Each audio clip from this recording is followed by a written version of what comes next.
Ce serait une longue étude, quoique profitable, d'examiner la vie intérieure de Saül mise en évidence par son comportement extérieur. Saül a été régi par ses propres jugements dans les choses de Dieu. C'est un fait. Quand Dieu a commandé à Saül de détruire Amalek, hommes, femmes, bêtes et enfants, de détruire la racine et la branche d'Amalek, c'était une grande épreuve pour la foi de Saül, de sa foi à l'égard du jugement de Dieu, de sa sagesse, de sa connaissance au sujet de ce qu'il était en train de faire, de son honneur. Si Dieu nous commande de faire une chose qui, de prime abord, semblerait démentir un aspect de la propre nature de Dieu, de sa bienveillance, de sa bonté, de sa miséricorde, et que nous commencions à permettre à notre propre jugement d'avoir prise sur l'ordre de Dieu pour donner un autre caractère à la chose, à lui permettre d'ôter l'obéissance de nos cœurs, alors nous avons opposé notre jugement à l'ordre de Dieu. En fait, nous avons dit le Seigneur ne serait sûrement pas ce qu'il fait. Assurément, le Seigneur n'est pas conscient de la manière dont sa réputation souffrirait si ceci est fait de la façon dont les gens parleront de sa moralité même. C'est une chose dangereuse d'apporter notre propre jugement moral sur un commandement implicite du Seigneur. La responsabilité de Saül n'est pas de demander pourquoi, mais d'obéir.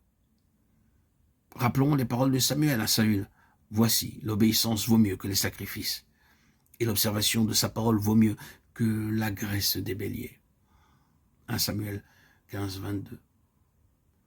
L'homme, selon le cœur de Dieu, fait toutes ses volontés et ne dit pas « Seigneur, ceci t'apportera des reproches, ceci te causera du déshonneur, ceci t'occasionnera de graves difficultés. » Au contraire, il répond immédiatement « Seigneur, tu as dit ceci, je te laisse la responsabilité des conséquences et j'obéis. » Le Seigneur Jésus a toujours agi ainsi.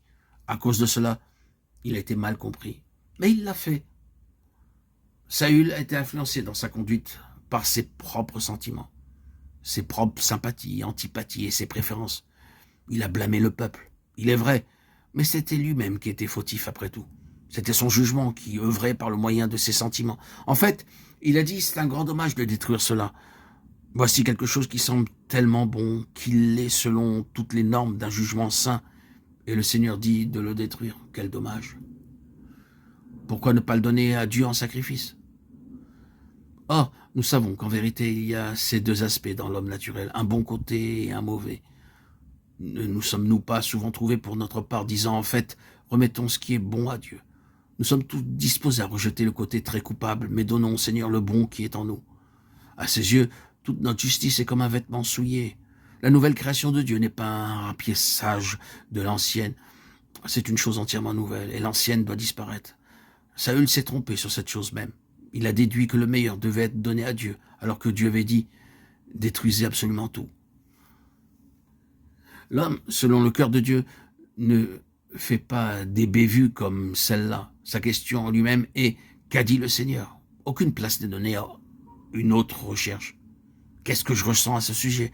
Qu'est-ce que j'en pense? Il ne dit pas « de mon point de vue, c'est vraiment dommage ». Non, non, le Seigneur l'a dit, c'est suffisant. Dieu sait chercher un homme qui fera toutes ses volontés. Ainsi, nous pourrions poursuivre le contraste entre Saül et David dans beaucoup de situations. Nous sommes chaque fois conduits à une seule question.